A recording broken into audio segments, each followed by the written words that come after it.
Neme me gor liang kan wara dial, okay? Me jin war gor no bi liang ogwa. Ri kan dana tuogre wich kamala kal ka jen gwa same. Te ka gan wara kel me bumbum me cha yen, you know. Kim going gach, you know. Kim going cha yen and tema. Kuraja pailat. Ka kor thantin paiwa, tana tiang tin paiwa. Cha yen, you know. Lu tuk kor te ka tana baron tema. Cha yen re wich kamala kal edini SSPDF. Dini SSPDF ke dini South Sudan People Defense Force la dini janen content pinkir ma yadi te kene content yan ke Kim Goy, you know. Kim Goy jana let re ka malakal, you know. Let ka malakal fail bet let ka ma chala himself. Jin yan ka je ka chanka wel ka paingwan ron kin dangro di cha jang tila dini. Kim Goy let ka himself chala do ne tin chien no nang ka je wajen je ka je te gwam te ka ten mat ken ka chai kana da mane. Chwaja nanga dini nanga je dor dini ken.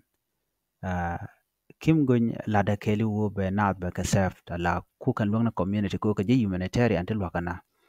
Men chakulat gwadnon biangach waram na ante ketit ki yende jen wul shwal ka me kwang chorale. Jaram na ante ketit ko ba Kim Goy ba je yen.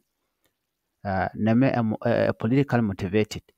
Okay, mission guyene ko ramin lere la humanitarian aid workers tala duwame deje we yen keje chede mtuok chikan mtuok na mona but kwa target ne ko la nuere mi jiram gi no tika long by target pan kane de contin logo jeno kene kon goro jeno ba mi jeglet kan mo by support, you know, ngaje je gwana wo re we dan korteten la especially great happen statement.